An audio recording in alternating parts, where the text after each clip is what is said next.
prepričati, da bi podprli vaš predlog kandidata za mandatarja, gospoda Radonjića. Kako gledate na to? Kandidata tudi po tem poskusu zadnjem, zaključnem ni. Skratka, očitno volitve 13.7. Vaš komentar. Glede, nisem jih jaz poskušal prepričati. Oni so mene začeli nagovarjati. In oni so mene klicali in so želeli, da pač najdemo nekoga, ki bo pripravljen. To je prvo. In je, tako kot sem napisal in povedal, zelo žal, da seveda niso držali besede, da dr. Radonjić ni kandidat za mandatarja takvane ekspertne ali strokovne vlade, v kateri bila vse parlamentarne stranke. Parlament oziroma državni zbor pa je najboljše, da se preimenuje v pogrebni zavod.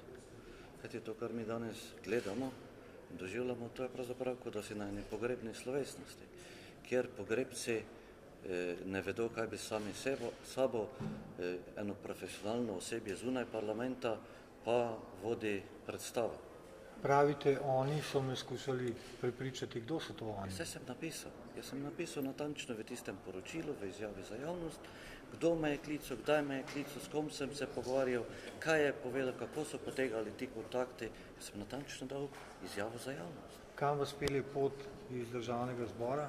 Glejte, ko sem prišel v državni zbor, sem bil prvič prisiljen profesionalno iti v politiko, kajti poslanec državnega zbora ne more biti nepoklican. Prvo, kar je, smo mi želeli seveda uvesti, tudi če bi to uspelo, da bi državni zbor izglasoval zakon o volitvah po vsaj kombiniranem sistemu. Drugo, kar pa je, seveda, da bi poslanci lahko bili tudi nepoklicni. Tako da jaz nimam skrbi z svojim področjem profesionalnim delom. Gospod Bogovič, lahko samo eno kratko izjavo?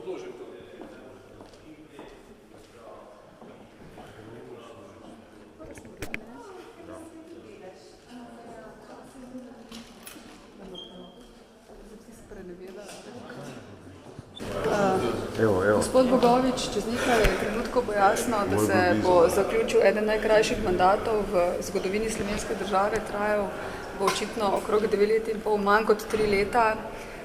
Ste to pričakovali? Težko reči, da sem pričakoval, je bilo pa kar kmalu na začetku mandata, ko je v državni zbor stopilo 60 novih poslancev, jasno, da so se pričele težave. Najprej je imela največja parlamentarna stranka velike probleme s sestavo koalicije, tudi v državnem zboru se je zataknilo pri imenovanju predsednika državnega zbora in predsednice. Sledil je potem preobrat, nova koalicija, v kateri smo tudi sodelovali. Po tistem dobrem letu delovanja te koalicije pa smo imeli pač zaradi znanih razlogov pač razpad te koalicije.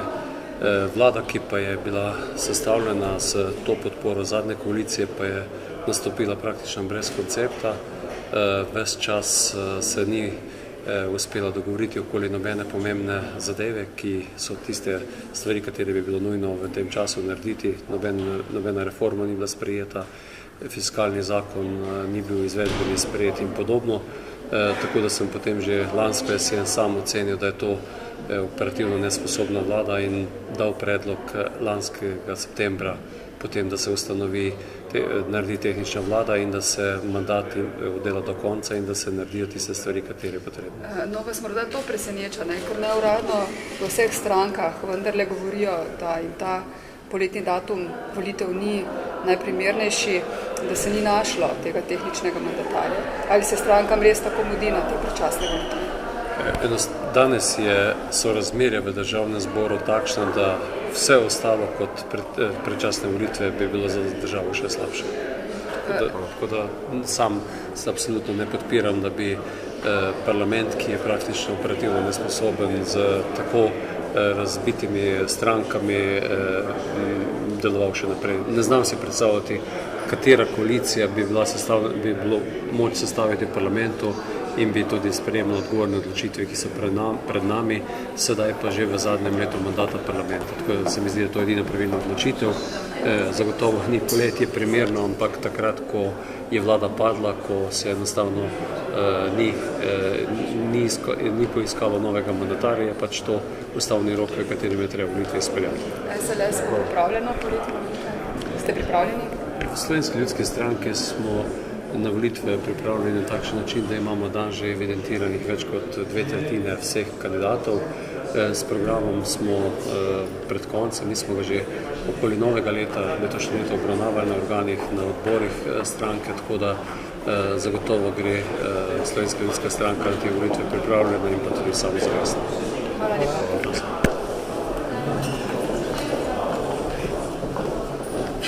Gremo na ono stran. Volivke izberejo nove ljudi, novo vlado, ki bo peljali to Slovenijo čim prej ven iz te politične krize. Volitve politike? No, gledajte, to je en handicap ali pa problem, ker verjetno ne bomo imeli takega velikega procenta, kot si ga vsi skupaj želimo, ampak dejstva so taka in politične stranke se moramo do tega znati tudi opredeliti. Mogoče pričakujete, da bo ustavno sodišče preprečilo volitve politične ustavne presoje? Jaz samo pričakujem, da bo ustavna presoja, da se pač nekatere stranke ne napovedali, nekateri ljudje, kaj bo po ustavno sodišče naredilo, je pa seveda njihova stvar, mi bomo to spoštovali. Ste pripravljeni na volitve? V stranki Socialnih demokratov smo pripravljeni na volitve, da. Lahko samo še vprašamo to,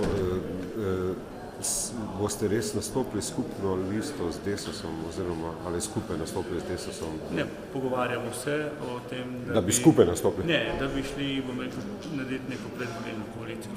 Ne pa, da bi pa stranke skupaj nastopili? Stranke ne skupaj, ampak da gremo vsak svojo listo, poenotiti program, mogoče z enim mandatarjem, to je zdaj stvar, ker se bo v tem tednu dogovorili in tudi s nekaterimi drugimi strankami. Lahko samo še en kratek komentar na ta kratek čas, ko je deloval ta parlament, vaš pogled na to? Večkrat ste novinarji znali zadevo dobro orisati, velikokrat je držalo vaš pogled, včasih se dela tudi krivica poslankam in poslancem. Te nove obrazi, nove stranke niso prinesli tisto, kar smo vsi skupaj pričakovali, tako da demokracija je v Sloveniji premlada in zato pride do takih težav, kot so imeli v tem mandatu. Hvala.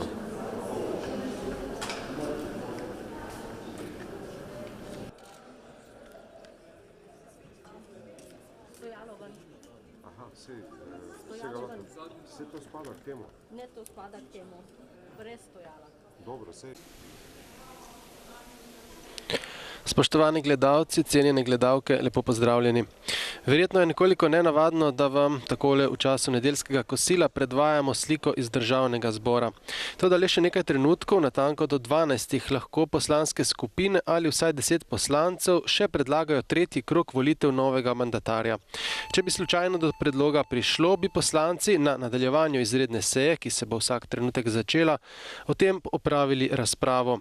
Predloga doslej ni bilo, zato je verjetnejši scenarij, da se bo Državni zbor s tem seznanil ob izteku roka ob 16:05. Gre sicer za nadaljevanje izredne seje, ki se je začela v petek. Takrat so se poslanci seznanili s tem, da v drugem krogu, ki se je po 14 dneh iztekel v četrtek opolnoči, ni bilo predloga za novega mandatarja. Če tudi predloga za tretji krog ne bo, bo Državni zbor o tem popoldne obvestil predsednika Republike Boruta Pahorja, ki bo razpustil parlament in razpisal predčasne volitve. Parlament bi lahko razpustil že danes pozno popoldne.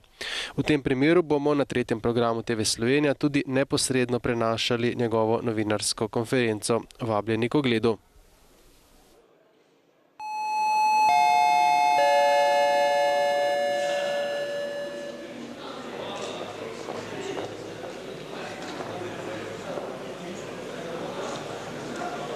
Spoštovane kolegice poslanke in kolegi poslanci, gospe in gospodje, pričenjam z nadaljevanjem 67. izredne seje Državnega zbora.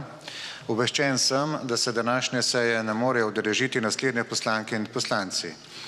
Magistrica Barbara Žgajner, gospa Janja Napast, gospa Irena Tavčar, gospod Marjan Pojbič, gospod Roberto Vateli, gospod Samo Bevk, gospod Janez Ribič, gospod Franc Pukšič, magistr Matej Tonin, gospa Mateja Pučnik, gospod Ivan Gril, magistrica Katarina Hočevar in gospa Janja Klasinc. Vse prisotne lepo pozdravljam.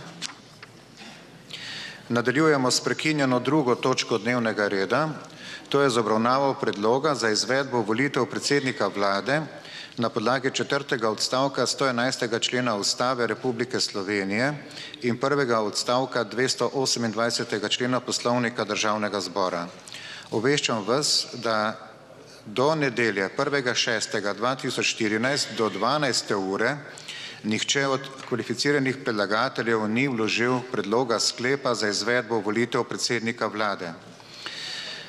Zato prekinjam to točko dnevnega reda, ki jo bomo nadaljevali in zaključili danes ob 16:05, to je ob izteku 48-urnega roka, ki je pričel teči takoj po seznanitvi Državnega zbora s sklepom iz 1. točke te izredne seje, torej v petek 30.6.2014 ob 16:05.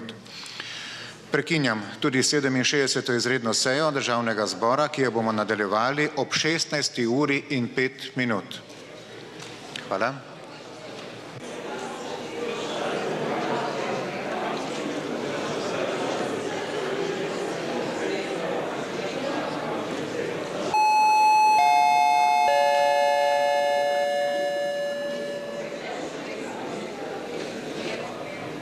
Nadaljujemo s prekinjeno 2. točko dnevnega reda, to je z obravnavo predloga za izvedbo volitev predsednika vlade na podlagi 4. odstavka 111. člena Ustave Republike Slovenije in 1. odstavka 228. člena Poslovnika Državnega zbora. Ker Državni zbor v roku iz 4. odstavka 111. člena Ustave Republike Slovenije ni sklenil, da se izvedejo volitve predsednika vlade, bom o tem v skladu z 2. odstavkom 220. člena Poslovnika Državnega zbora takoj obvestil predsednika republike. S tem zaključujem to točko dnevnega reda in zaključujem tudi 67. izredno sejo Državnega zbora. Hvala za sodelovanje in nasvidenje.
To je z obravnavo predloga za izvedbo volitev predsednika vlade na podlagi 4. odstavka 111. člena Ustave Republike Slovenije in 1. odstavka 228. člena Poslovnika Državnega zbora.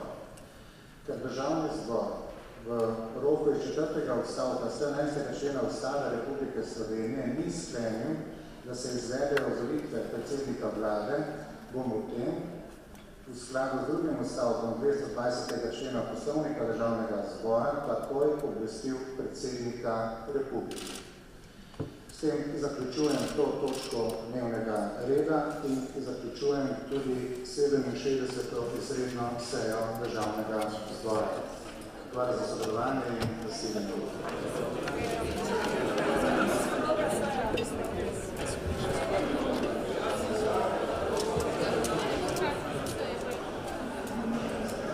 Ej, Aco. Ja, se bomo. Takoj. Ni problem. Ok. Sem tu doma.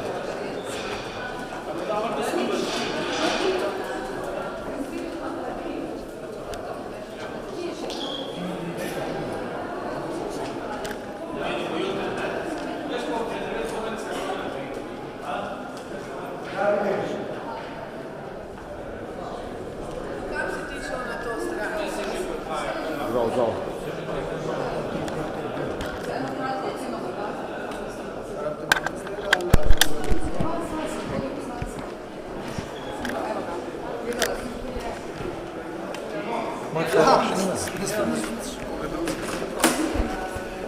Za kratko oceno. Ceno mandata, ki ste ga vse zdaj končali, se praktično zaključuje.